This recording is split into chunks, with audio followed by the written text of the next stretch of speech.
Good Tuesday afternoon to you, 4 o'clock time for Sports4CLE. Thanks for joining us. Browns with a player's day off. They will be back at it tomorrow in Berea, getting ready for the Colts in Indianapolis Sunday at 1 o'clock. The hope is, according to Mary Kay Cabot, that the Browns will be able to have Deshaun Watson. He's making progress on that bruised muscle that's going into his rotator cuff, and the Browns' hope is that he will be ready for the Colts game on Sunday. Browns also are hopeful that Joel Bitonio and Cedric Tillman will be able to return to practice tomorrow, Wednesday, when they get back on the practice field. Let's welcome in Fred Greetham, senior analyst for the Orange and Brown Report. Fred, your thoughts on the whole Deshaun Watson thing? I know there's not a lot of information that is coming out about that. When you look at Sunday, it would be almost a month since that injury occurred if you go back and do the figuring out of the timeline there. Yeah, he got hurt in the Titans game, which was the 24th. And so you're right, it'd be the fourth Sunday on this Sunday, so if it's a 2 to 6 week injury, you would think you'd be, even on the back half of that part of it. Anybody's guess. I mean, if he was a game time decision, a week after the injury, you surely thought he'd be ready after the bye. And then it's lingered now. But I won't say anything until I see him out there, and then I'm still not sure because, I played baseball, obviously threw the ball a lot, and I had similar type injuries, maybe not the same thing from being hit, but from throwing. And you really, if you can't cut loose, you can't really do anything, especially at quarterback. And I think the biggest thing is they don't want to put him out there knowing that he's going to try to cut loose if he hasn't done it prior, and you don't want it to then be another 4 to 6 weeks that he's out or even longer. We saw, back the Baker Mayfield situation, he kept playing and it never really got any better.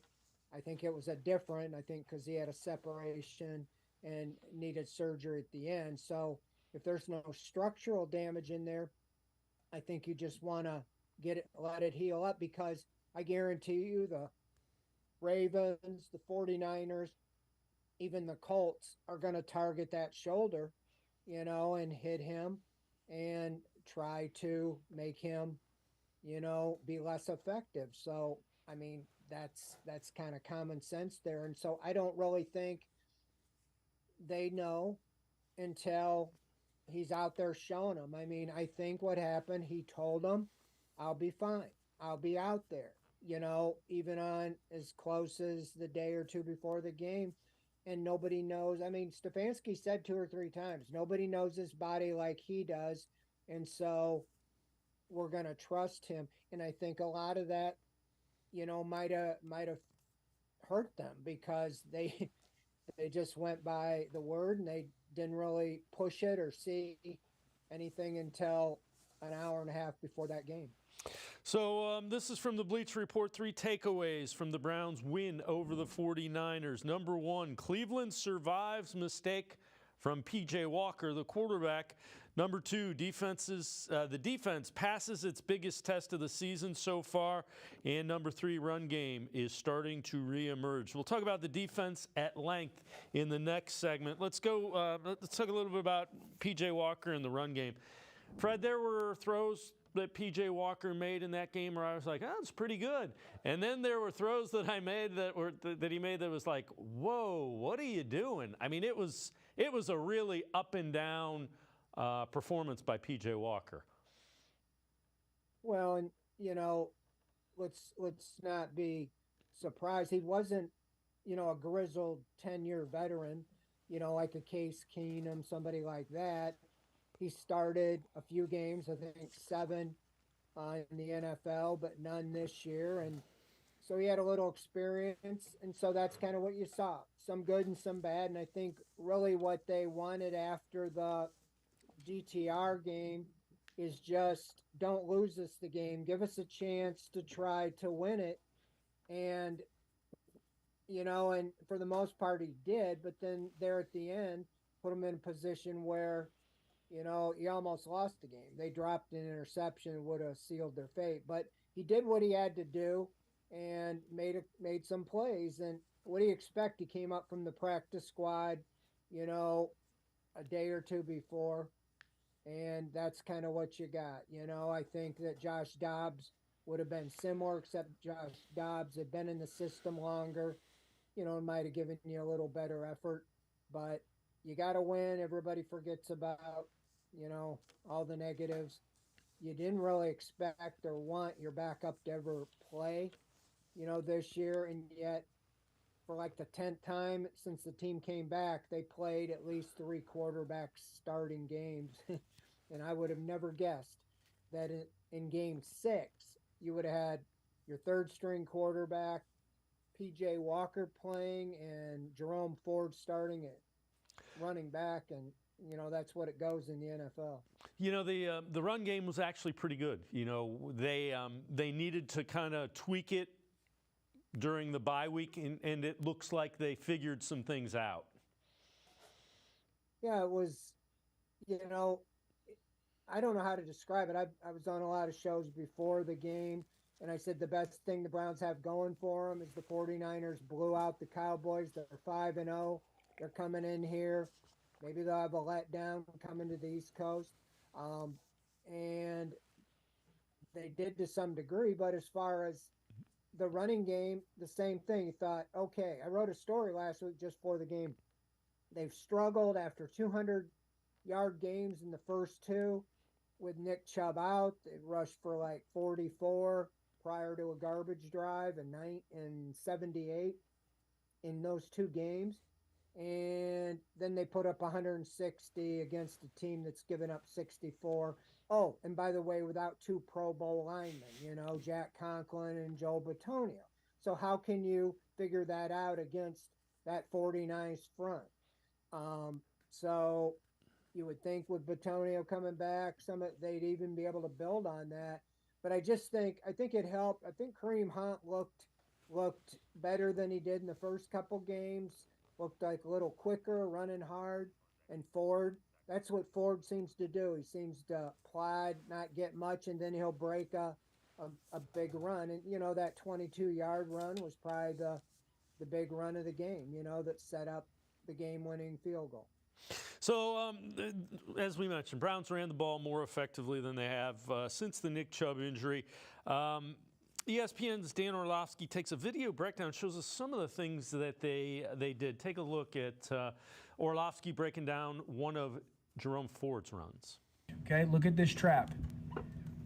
Double trap. You are going to get this. Pull, cut, backside guard traps this defensive tackle. Frontside tackle gets up to the linebacker. We get a back block by the center. Trap. Good job by Njoku. Get to the spot. Look at where he gets to. He's going to be rather than where he is. Situational football details for the Browns yesterday were awesome. And again, a lot of people were complaining about the game plan, the play calling. For what they had relative to P.J. Walker and the 49ers defense, I thought he called a pretty good game, and I thought the run game was really good. Yeah, I don't know what more you can expect. The only criticism I had, and I don't know if it was on the play caller or on the quarterback, is that I was sitting in the press box, the writer next to me, I looked to him, I said, Cooper only had like 3 catches, but he had 96 yards, and every time they threw it his way, he went up and made a great play. I was just like, I just throw the ball Cooper's way. He seems to come down with it. But yeah, you were limited with some of your assets and weapons, and it was just the biggest thing was the mistakes. To win that game with all the mistakes they had, a lot of people forgot they had a 32-yard touchdown, probably the best use of David Njoku I've seen all season, and it got called back on a holding penalty. And, you got one touchdown on the ground. It was a field goal game. And so, yeah, I don't know what else you could have done. You don't want Walker throwing the ball too many times in that type of a game. And you were running the ball well. And I think by picking and choosing, they did what they had to do. And most important, they did what they needed to do running the ball when the game counted in that final drive. All right, let's head to the voicemail of Truth and Reason for the first time today. Everybody wants to undermine our win by saying the Jets was the most surprising upset of the week. But in reality, the Philadelphia Eagles haven't been playing like the Philadelphia Eagles. The 49ers were playing like the 49ers for 5 weeks straight. I feel like we were the best upset of the week because majority of their games were blowouts. So y'all do the math because I don't know what else to say. So, as always, appreciate all the voicemails. And Fred, doesn't matter. It's a good win. Browns are 3-2, and they beat a team that was unbeaten. It's almost better. I've said that on this show and many, is that they're almost better to be under the radar. They're getting a little traction with this. The defensive players are, best in the world, and these little phrases they're doing. I don't think you want to draw too much attention. It's almost better to be under the radar. I'm sure the NFL world has taken notice of this defense. But I don't think that matters a whole lot in the big picture. What was the bigger upset and so forth. You just keep winning games and winning the games you need to. You're going to get all the attention needed. The Eagles weren't getting all the attention a year ago until they just kept winning, and then the focus became on them. And same thing with the 49ers and so forth. So Browns just have to win. I mean, all this will be negated if you go over there and lay an egg against the Colts on Sunday. You need to come out and string another game together. They've won, lost every other game this year. So you need to start stringing games together. Every other game gets you to like 9-8. Fred Greetham from the Orange and Brown Report. Now I'm going to step aside, take a quick time out. Other side of the break, we head back to the voicemail of Truth and Reason. Sports4CLE will be right back. Stay with us. The Ohio Lottery Partners in Education program recognizes role model students and teachers from across Ohio. Nominations can now be done completely online. To nominate a deserving teacher or student, go to ohiolottery.com. In the About section, find Partners in Education. There you will find links to the nomination forms. Students kindergarten through 12th grade can be academic all-stars. Teachers can be honored as a Teacher of the Month. The Ohio Lottery Partners in Education, where stars shine.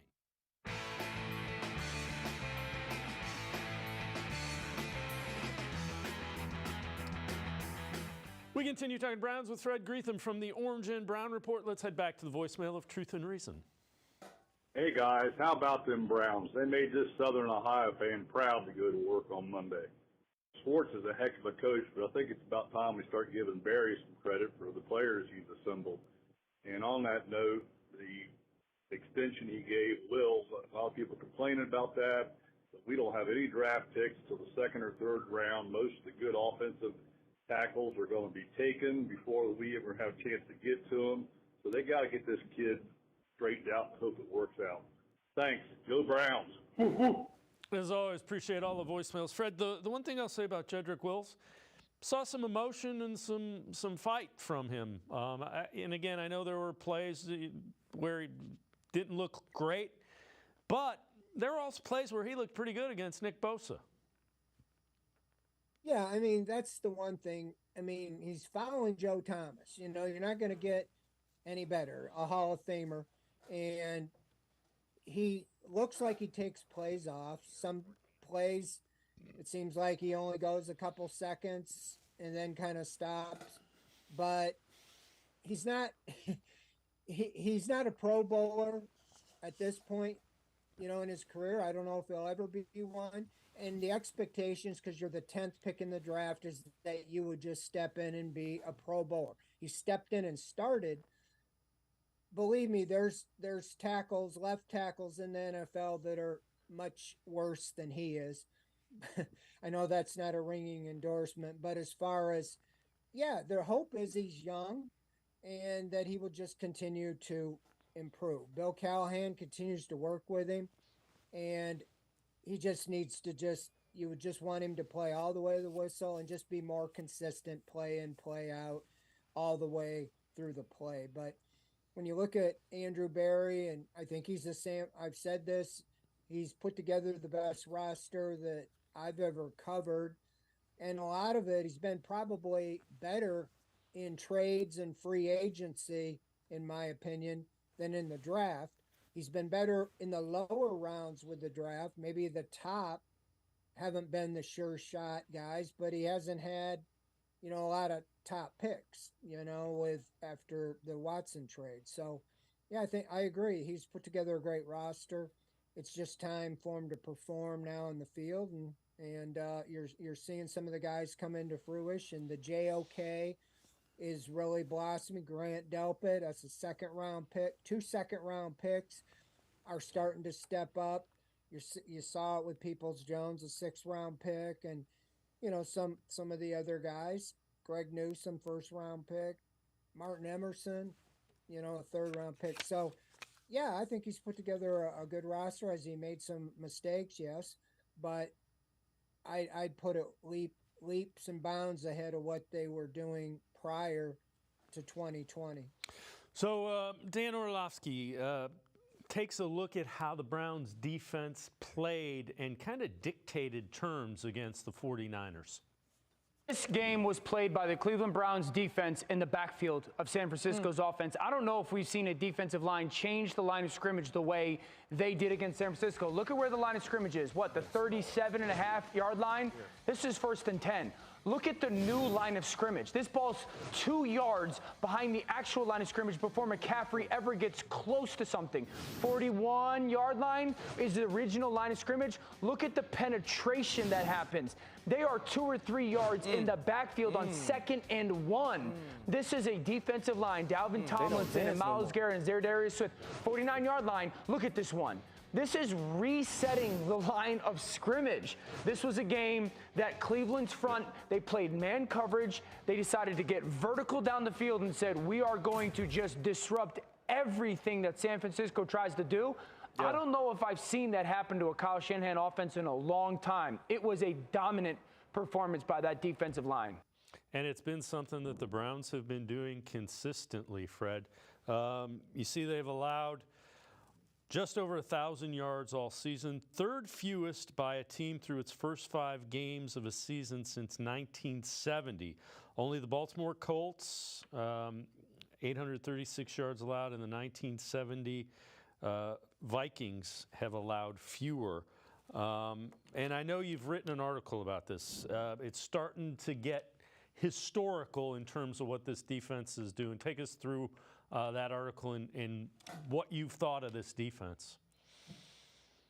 Yeah, it's only 5 games, and I asked Kevin Stefanski about that yesterday for that story. Didn't want to really expound, just want to say there's a lot of room for improvement. I kind of know that is what they're going to say. But you talk about national media. In that story, I quoted several prominent national media sources that said, how just what Orlovsky just said, that they dominated the 49ers, and it's taken notice.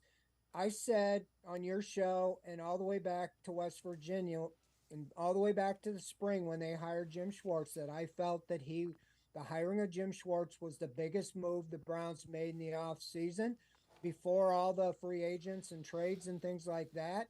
And, you can see the impact that he's made. Now, I didn't know it was going to be this big of an impact, but he's changed the culture. These players on defense believe they're going to shut down any team that they play. They're very disappointed if they give up any score. Now you can look at besides the numbers, the touchdowns. The other day, interception, the 49ers started on the Browns 8. They got a touchdown. Jackson had a 10-yard run after an interception in the DTR game, so 10 yards. They had another interception on the 38 and they gave up a touchdown. 3 touchdowns were on very short fields, and other than that, they gave up that opening drive touchdown the other day, which was about as much them personal fouls than it was 49ers. But I just think the culture and the mindset, obviously they brought in good players, but they're believing in Jim Schwartz and the system, and he's just like you saw in the video. He's just letting them go, and those guys like Dalvin Tomlinson are just shutting down the run. A year ago, we were talking about how this team could not stop the run. You know, they were giving up 130 yards or more every game. They finished giving up 135 a game average. It was ridiculous. And in less than a year, they're now giving up 50, 60 yards a game. And after that first drive the other day, they only gave up, 30 yards. The leading rusher in the NFL, McCaffrey, they held him to 43 yards, and he got 27 on his first carry. So I don't think you can say enough. And the thing I've been saying is this defense will travel, and you can count on a defense that gives your offense more confidence, and it gives, especially without the guys they had the other day, without Nick Chubb, without Joe Bitonio, Jack Conklin, besides Chubb,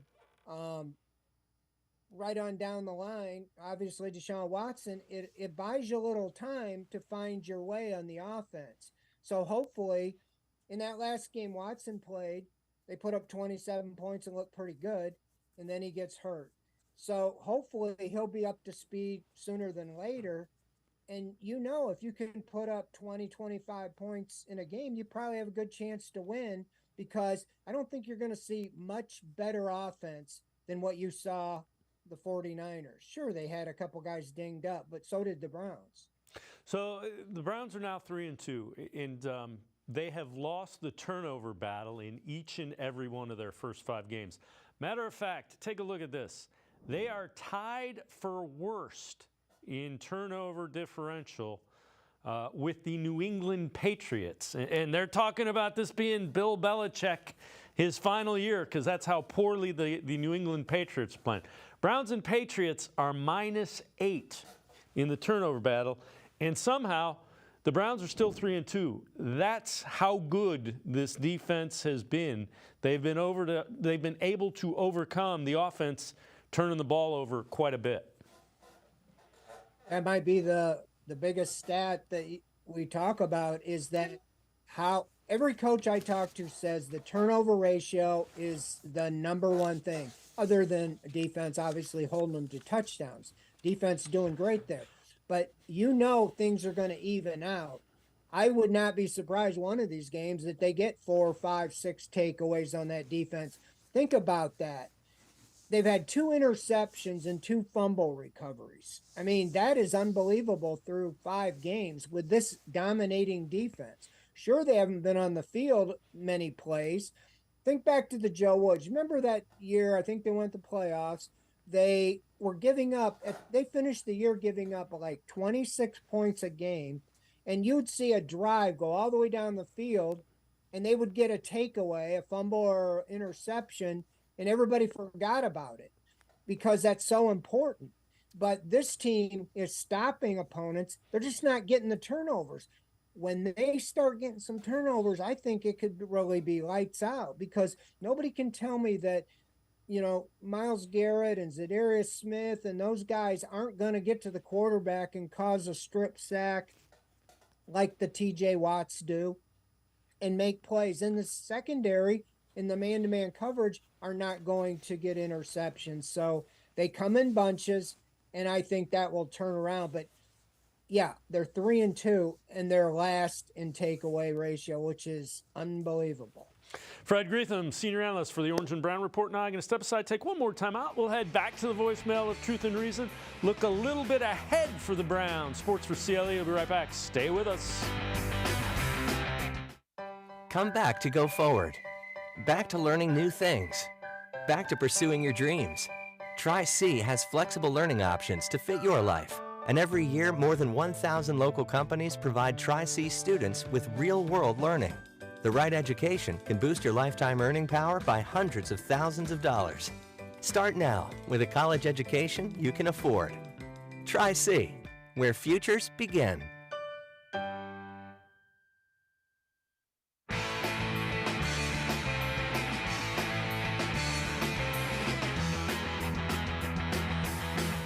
We continue talking Browns with Fred Greetham, senior analyst for the Orange and Brown Report. Let's head back to the voicemail of Truth and Reason.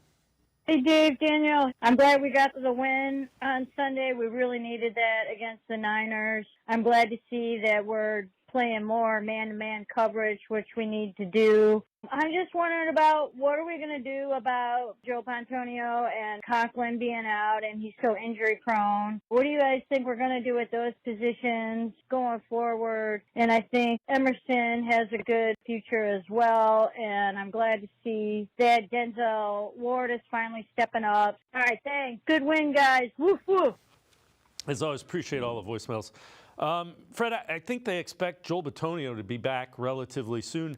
And DeJuan Jones has played really well in Jack Conklin's absence. And I think he'll get even better in the run game the more that Bill Callahan can work with him. I think the run game with him, he's so big, it's a matter of technique. And I think he's good enough and athletic enough. He's going to eventually be a real handful in the run game as well.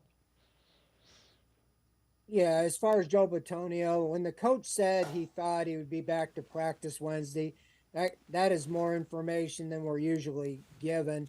And so I would then say you could probably expect him to be practicing, and he'll probably be limited up until the game. But I would think, knowing Joe, he'll be good to go. He said he was very close to playing last week, and we didn't even know that he had a scope on his knee during the bye week. And so if he would have got a scope and then almost played in the game, that tells me he's going to play this week.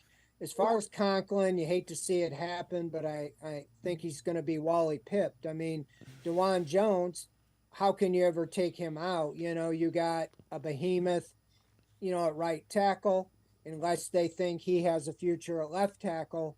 So I think they're going to be fine, on the offensive line. This week and then going forward, unfortunately, to lose Conklin. But the biggest question, going in this week is going to be Deshaun Watson's status, I think. I think Bitonio will play. Take a look at this. This is NFL future schedule, and it's a graph. So you want to be where the Browns are in the lower left. It's defensive strength of opponents is the x-axis. Offensive strength of opponents is the y-axis. So the Browns are playing teams that aren't really strong offensively or aren't really strong defensively. And that graphically shows you what we've been saying all along, Fred. First 5 games were significantly more difficult. Now, there's no easy games in the NFL, but that shows you the schedule lets up a little bit moving forward for the Browns. Yeah, when we saw the schedule before the season, you knew the first 5 games were going to be a meat grinder. I said, if you could come out of there 3-2, it would be a major win. The only difference is I said in winning 2 of the 3 division. Obviously, they were 1-2 in the division, because I still think that's your best path to making the playoffs is winning AFC North. But with that said, yes, you got winnable games. I don't think, when you have the 49ers, beyond that, any other team out there is a winnable game. That doesn't mean you're going to win the game. We've seen that way too often here with the Browns over the years. This is a different team and it is a different defense. But you got the Colts, then on the road with the Seahawks. I think 5 of the 7 are on the road. But you have to take care of business. You got to win the games you're supposed to win. And when you look at the AFC North, when I said winning the division assures you, a home game in the playoffs and making the playoffs, I would think anybody that has watched the AFC North would agree with me that there's no team that stands out as the Browns can't beat. They're all winnable games. They should have beat the Steelers and the Ravens, in my opinion. They didn't, but it's there for the taking. So yes, they have a favorable schedule here coming up. It always changes. Teams get hot, and injuries happen, but they're in a position where they can kind of control their own destiny, especially if their quarterback comes back and is healthy and able to pick up where he left off and put up points. I'm very confident this defense is going to be able to shut down the opposing quarterbacks in some of these games. Yeah, and different challenge against the Colts. You get the backup quarterback who Gardner Minshew's been around, but that's the thing. And you said it earlier. The defense, and this appears to be a different mindset. They can't let up because it's not Brock Purdy and it's not the 49ers. Yeah, I mean, who would even thought, Brock Purdy would be looking, would be in the class of an elite quarterback. We all thought he might have how long can he go without making a mistake?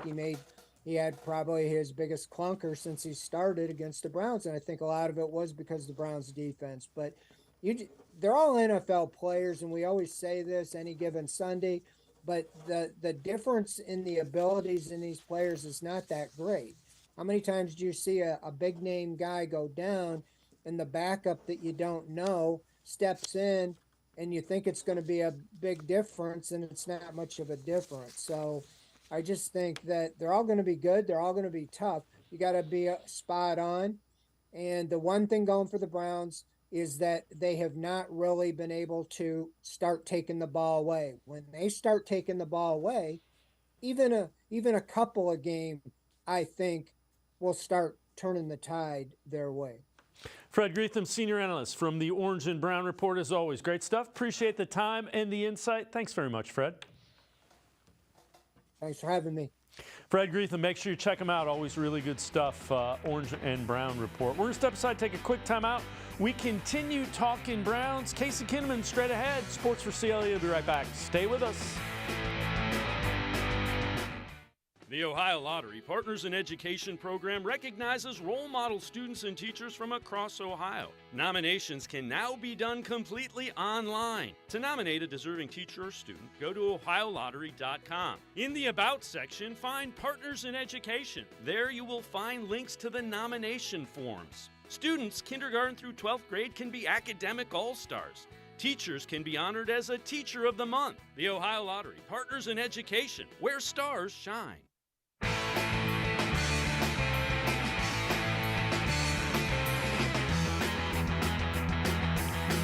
We continue talking Browns on Sports4CLE. Let's head back to the voicemail of Truth and Reason.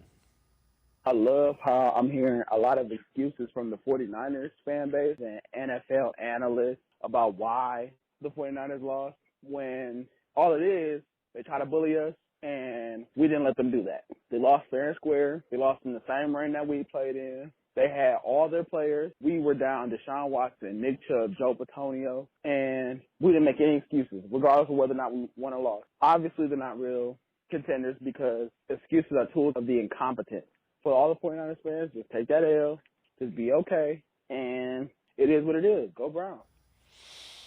As always, appreciate all the voicemails. Let's welcome in Casey Kinnamon, Dog Pound Daily Network 216. Casey, yeah, the 49ers fan, even some of the national guys, not all of them, were saying, oh, they lost McCaffrey, they lost Deebo Samuel, there were calls. It's nice to hear other fan bases talk about that instead of the Browns fan base. Yeah, cry me a river. The Browns walked into that game minus their quarterback, star running back, 2 all-pro offensive linemen.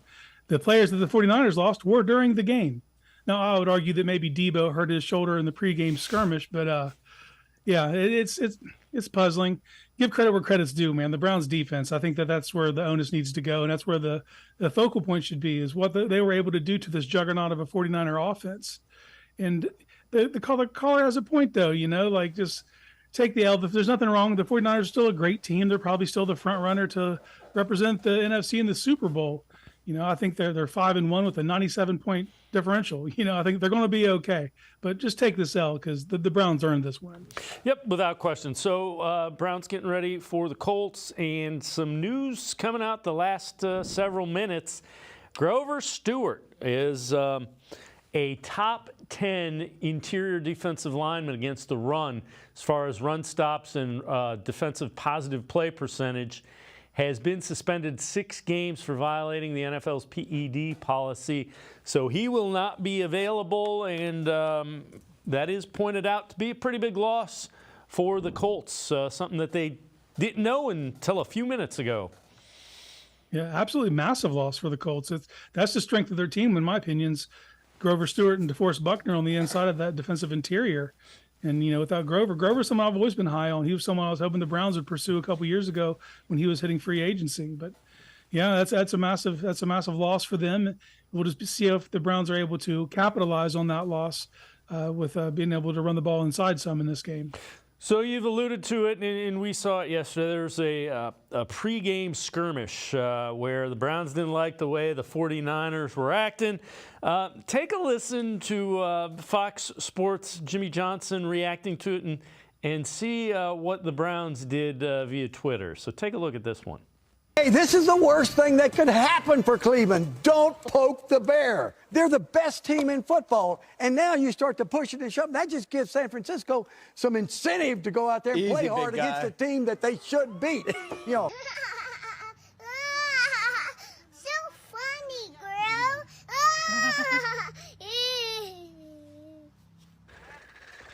Browns Twitter having a little bit of fun with Jimmy Johnson, which thancfully you can do that. Yeah, Jimmy had his parties meddled up there. The Browns defense was the bear, and they got poked, I did see the trend, though. Now that there was another fight last night's game between the Chargers and Cowboys, the NFL might be forced to place some protocols there to kind of keep the team separated during the pregame, and I'm kind of hoping that another team tries to pick a fight with the Browns. I like the outcome of that. Yeah, it worked out pretty well. So I know you wrote an article just talking about the Browns and kind of grading them with that performance. You went coaching A+, defensive line and linebackers A, secondary A+, overall grade A+. We talked about it a little bit last week. The defensive line was able to speed up Brock Purdy, and he did not look like an MVP candidate that a lot of people were talking. And again, I'm in no way talking down Brock Purdy. He just didn't play well, and that defense was the reason why. Yeah, I got the luck of the draw and drew that assignment this week. It was fun to go over that film a few times. I think that if you look at early in that game, there was a stunt pulled where Zadarius looped back inside and he got a shot in on him. And from that moment on, he was no longer willing to stand and deliver. I think that kind of reminded him of that NFC Championship game, and he was a little skittish from that point on. This defensive line affected him in a multitude of ways and affected the entire 49ers scheme. The defensive tackles with Dalvin Tomlinson just constantly erasing the line of scrimmage and then redrawing it in their backfield. Put some respect on Jordan Elliott's name. He was flashing, redirecting ball carriers. Myles Garrett on the outside won 31% of his pass rush reps against Trent Williams. That's never happened before. He's never given up numbers like that. Owusu-Koramoah, once again, just lightning in a bottle out there. Like, this defensive line was a menace on Sunday, and it deserves recognition. You want, obviously, you'd like to see some higher sack numbers, but the way they affected the pressure, forcing the ball to Purdy's hands, and making questionable throws, to be honest with you, after they got his process sped up. Look at the linebackers. I know we'll talk about him a little later, but JOK was an absolute missile out there. His ability to diagnose and attack, it's phenomenal. And they lost Anthony Walker to a concussion. You did notice a real dip in play when Sione had to come in and kind of take those reps. And they supplemented some with Grant Delpit's ability. But Delpit, once again, on the field 100% of the plays. Like that he's been a stalwart all season in that regard. The cornerbacks were suffocating, just shadowing their man. Like, this is a top-shelf performance by the defense. It's hard to – I had no notes coming out of it. The bottom line is the 49ers are a team that averaged 34.2 points a game. You allowed them 17. That's half of what they normally score. They averaged 402 yards per game. You gave up 215 net yards. It's hard to poke holes in that. That is an outstanding performance. Starts with coaching, and it falls all the way through execution. And if that team shows up week in and week out, it's tough sledding for any single NFL team. Yeah, agree wholeheartedly. So news coming out within the past few minutes, the Browns have put Michael Dunn on IR with that injured calf. He was starting in place of Joel Bitonio. We've heard the Browns are hopeful that Bitonio will be back at practice. But again, Dunn played pretty well. So certainly that hurts. It takes a little bit more out of the depth of that line. Yeah, Stefanski alluded to him gutting through that game, and I really didn't notice anything during the game that would lead you to believe that he was going to have to go on the IR after. So props to him for pulling through that game. And I know there were consideration that Joel might even play last week, which is crazy to think about. But you know, if they get him back this week, it's business as usual. But they do have to supplement that and get their depth back up, because this is the NFL, and at any given time you could be called upon. I wouldn't be surprised if you see Hudson fill some of those reps as a backup guard. So we mentioned Jeremiah Owusu-Koramoah, Brian Baldinger, former offensive lineman in the NFL, with a video analysis of what JOK did against the 49ers. The stats said that the Browns' defense was great. They played better than that, including Jeremiah Owusu-Koramoah. This is as good a game as I've seen him play in a while. Like, he was everywhere. So was McLeod, so was Delpit. I mean, they all attacked the line of scrimmage. Like, they didn't let the 49ers breathe. You want to throw a screen to McCaffrey? There's JOK right there to shut it down. A lot of negative plays. A lot of plays on the other side of the line of scrimmage because they attacked the line of scrimmage. Like, there's JOK just getting in the middle of the soup, right between the eggshells and the coffee grinds, just blowing the play up. That's how they played the game. This is how you slow down this 49ers attack. Like, you attack. You press the line of scrimmage and you attack.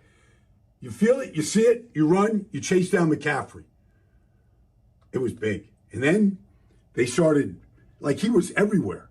Like, you watch this play. Like, here he is in the passing lane right here. Like, this is the first play of the third quarter. Ooh, that looked like Ayuk might have been open. Except JOK got the tip on the ball. And then he started coming off the edge. Like, one big play after another. Like, all these underneath handoff fakes, down goes Purdy. Down goes Purdy. Casey, between the eggshells and the coffee grinds, I know you wrote an article.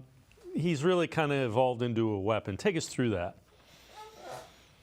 Yeah, when they moved up in the second round of 2021 to pick him, it was because he was a difference maker, because they were thought to not have valued that position. Well, you don't trade up for a guy if you don't value their skill set.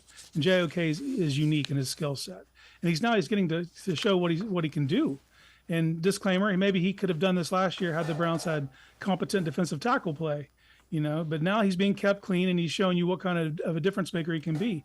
He has elite range and versatility. His ability to diagnose and then come downhill and attack instantaneously is as quick as anyone in the league. And during the television copy, you could hear the announcers constantly praising Fred Warner, and rightly so. He's a phenomenal linebacker. The entire time they were doing that, JOK was doing work. He was out there just blowing up plays. He's phenomenal. He has an upper bound limit of a all-pro linebacker.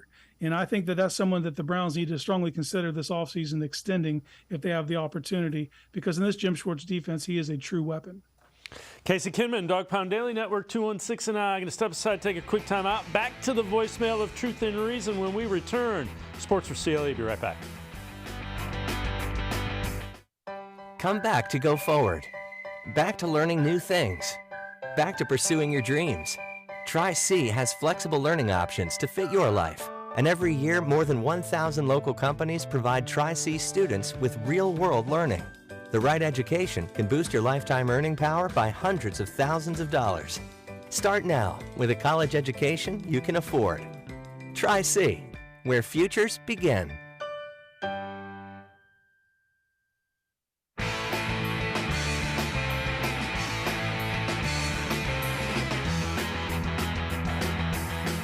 We continue talking Browns with Casey Kinnamon from Dog Pound Daily Network 216. Let's head back to the voicemail of Truth and Reason.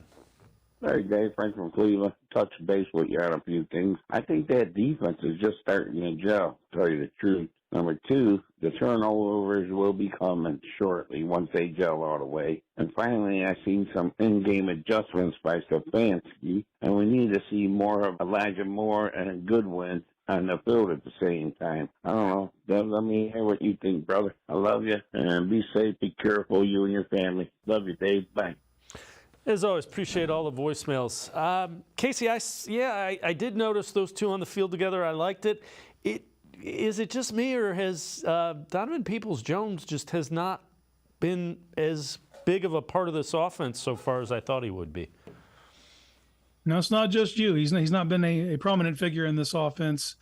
I would kind of look at his utilization kind of being on pause right now without Deshaun Watson, because they sort of have a rapport. But I do agree with the caller. I think the more that you can have a speed element out there, if you can get packages with Moore and Goodwin on the field at the same time, I think that can threaten a defense, and you can use different route combinations to try to break one of those guys free on the third level. And also, I agree with the caller. Man, this defense is phenomenal, and they're not really even getting the turnovers yet, and they're going to come. And it's a win, not an if. It's going to happen. They've been so close so often, and you've seen Emerson get his first pick. It's going to start to come, and when it does, because the Browns are, they've won 3 games despite losing turnover battles. Once they start turning that ball over, you're going to see that margin grow. You're going to start seeing the games that would have normally been close start to separate themselves. And I wouldn't be surprised before long, but we're going to see a Browns defender in the end zone. Yeah, that wouldn't surprise me either. And we said earlier in the show, we showed they have the worst turnover differential, tied for the worst in the NFL with the Patriots. So Amari Cooper kept making big plays. Dan Orlovsky, a little bit of a video analysis on Cooper. Couple things here. Number one, we're in 4x1. 1, 2, 3, 4x1. So this space is going to be a little bit bigger. Why? Because that backside backer has to just hang maybe a yard this way because of that 4 strong.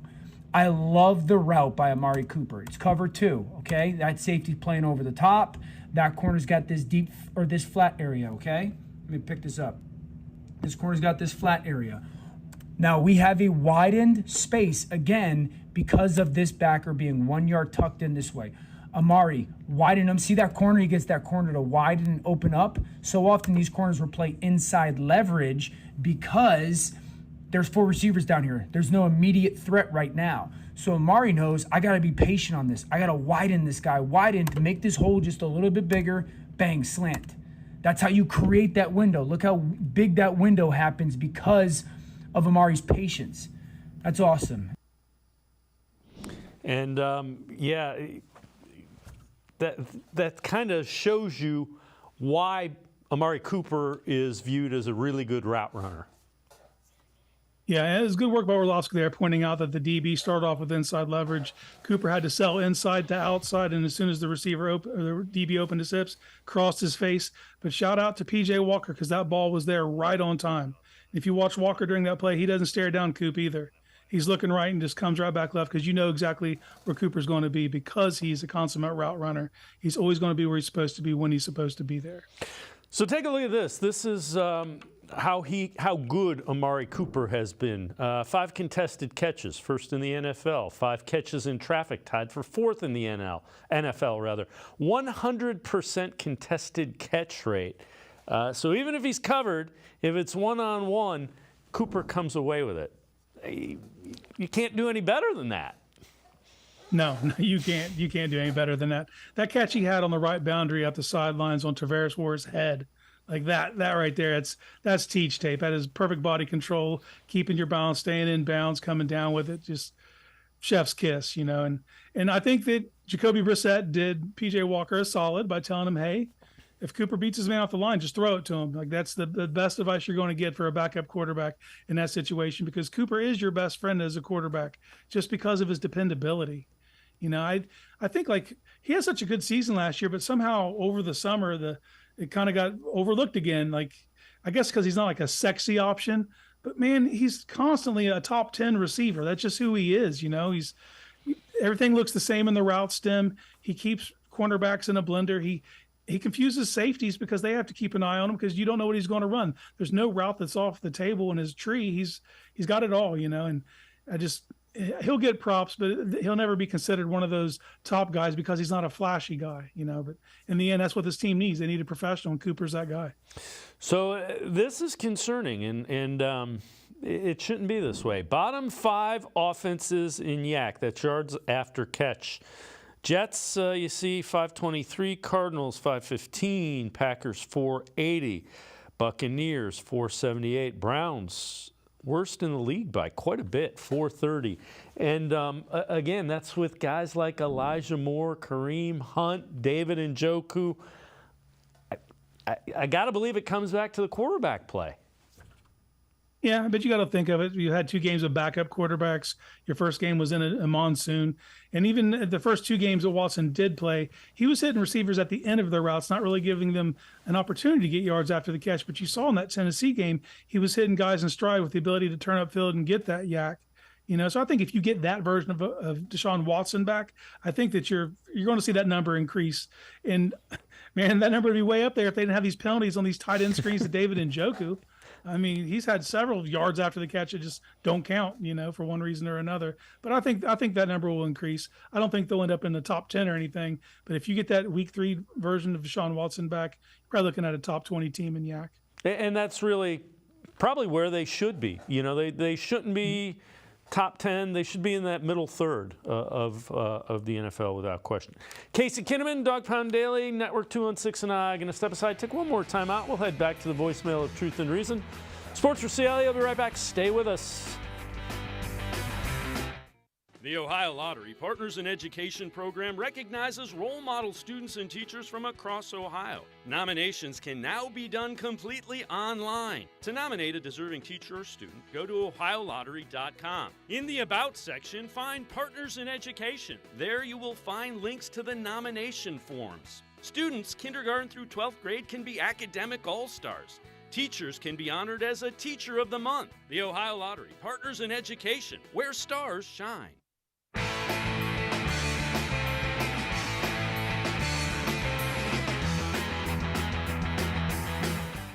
We continue talking Browns with Casey Kinnamon from Dog Pound Daily Network 216. Let's head back to the voicemail of Truth and Reason. Hi, this is Rico. I want you to put on your GM thinking hat, and I want you to identify what the Browns need in order for them to be a more complete team or maybe get over the hump.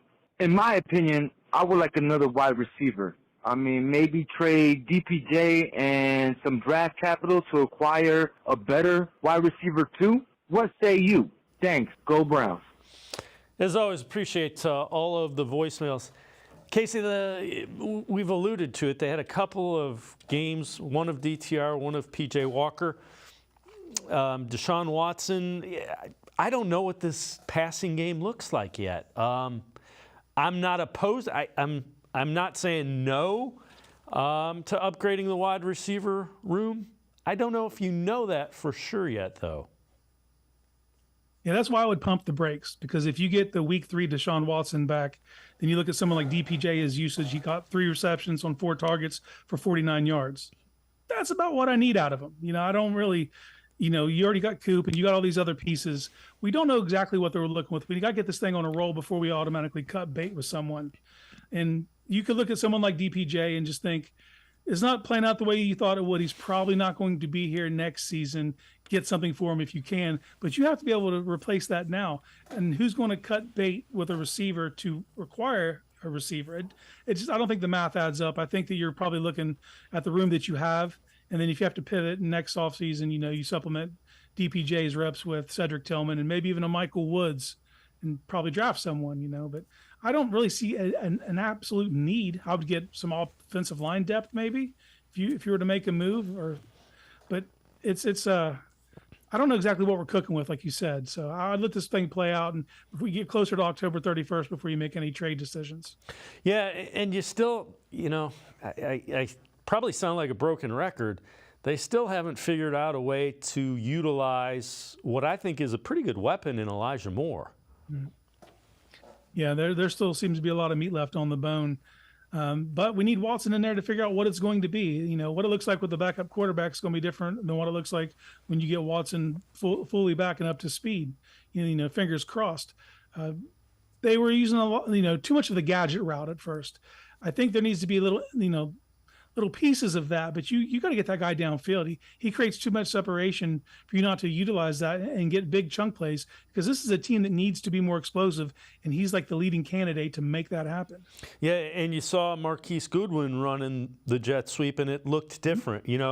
Goodwin's a guy that is used to doing that and knew where the acceleration, it was different with him. He turned it into a 20-yard gain. Yeah, and it was exciting. It was exciting to see him turn that corner, and you know that it only takes one bad angle and he's gone. So I expect you'll see more of that in the next coming week. All right, so this is Browns efficiency rankings through 6 weeks. And offensively, points per drive, 25th. Red zone, tied for 9th. Goal to go, tied for 1st. Touchdown percentage, not great. 3 and out, not great. EPA per drive, 5th. Defense, 1st in points per drive. And you see the really good, I would say the red zone and the goal to go are skewed because teams haven't been in the red zone very often against this defense. The snapshot tells you the offense has to get a little bit more efficient. Yeah, absolutely. That's exactly what needs to happen. And those numbers you'd think would be flipped. But like the reason the defense hasn't been good in the red zone, the goal to goes, those teams aren't earning those yards. Those are off turnovers. They just all of a sudden are on the field in the red zone, in goal to go. So those are kind of skewed. None of those drives were earned by the offenses. They were just kind of gifted the ball there. I do want to see what this defense can do in a true goal line situation, because that's something we really haven't seen yet. We've seen some different plays just right outside the red zone to getting all of a sudden you're on the 8-yard line with Lamar Jackson out of nowhere. Like those kind of catch you off guard. But if they know they have to get a stop on a 1-yard gain, I want to see if they can make that happen, to see if they have that in their bag, because I suspect that they do. So Browns had some success running the football against the 49ers, tweaked some things, did some different things. Dan Orlovsky takes a look at Kareem Hunt's touchdown run. Okay, so I thought situational football-wise, the Browns were absolutely fantastic with the details of how they operated on Sunday. It was a line of scrimmage games, no question about it, but 4 plays with just coming situationally detail-wise. Number 1, break the huddle and get into unbalanced formation. What does that mean? Okay, we take our right tackle, swing him to the left where a tight end would be. That's left guard, left tackle. Now we have an extra tackle over here. Here's the tight end, okay? Second thing is, look at all the bodies that are, because tush push or whatever we want to call it, brotherly shove, look at all the bodies that are here. 1, 2, 3, 4, 5, 6, 7, 8. 8 are inside the left tackle. It only leaves 3. Okay, so you got all these bodies crunched up together. Then we motion. What we're going to do is down block. Okay, we're going to go inside out on the block, and then we kick the ball out to the perimeter because all those bodies are left inside there. Outstanding situational football and operation by the Browns on 3rd and 1. And Casey, that's Kevin Stefanski designing that. He designed that. That is why people who know say he's got a really good offensive mind. The unbalanced line, they probably need to do more of that. Yeah, I think it starts at the huddle. They broke the huddle fast and rapid to the line to sell the tight end sneak, which no one else in the league's doing with their tight end. But, it looks the same as it's looked every other time that Bryant's took under center. So that forced the emphasis to be toward the middle of the field. But now that you've put that wrinkle on tape, now that you've thrown that out there, the guys who are on defense who are in the center of the play, they're always going to be focused on the A and the B gap. But now the guys that are on the fringe, they have to keep an eye to the outside because there's things that can come off of this play. So I think it's beautiful. I think it's going to make the tight end sneak more efficient over time, just being able to put that on tape and show that there's more things you can do out of that set. So let's look ahead. Obviously a different challenge with the Colts. You got a backup quarterback. You're on the road. What concerns you about the Colts? What do you expect to see? Well, the biggest thing that concerns me is just the possibility for a letdown. Coming off a huge emotional win like you had against San Francisco, going into a building for a team that all six purposes you will be favored, you should beat. They have a backup quarterback. That backup quarterback's Gardner Minshew, sneaky, dangerous quarterback. And they're playing with house money because you're supposed to win. You're supposed to go in there and beat this team. So just the letdown. They've got to be able to keep that intensity up. And that's hard to do week in and week out. And the great teams, they're able to do that. We need to see the Browns regroup after that big win, put in a solid week of practice. Because if you heard last week, all the players said that last Wednesday's practice was the best practice they had all year. And that gave them the confidence that they could handle anything that was thrown their way. Well, they need to keep that up. You need to keep putting in days like that so you have that confidence so you can go on the road and you can just handle business. Because at the end of the day, if they come back any less than 4-2, it's a massive disappointment. So I would just look for the letdown. Yep, and the other thing is you're going to get probably a heavier dose of Jonathan Taylor. He's one more week into it after the holdout. So be ready for that. Yeah, he's going to be coming downhill. He wanting to prove himself. He's like you said, he's just getting his legs back. And with a quarterback like Gardner Minshew, they're not going to try to draw back 40 times unless they're forced to from a game script perspective. So at least early in that game, you're going to get a heavy dose of JT. Casey Kinnamon, Dog Pound Daily Network 216, as always, great stuff. Appreciate the time and the insight. Thanks very much, Casey. Hey, always a blast. Thanks for having me. Casey Kinnamon, make sure you check him out. So really good stuff, Dog Pound Daily. You can also see him Network 216. It's going to do it for this edition of Sports for CLE. We'll see you back here tomorrow at 4 o'clock. Have a great night, everybody. See you tomorrow at 4 on Sports for CLE.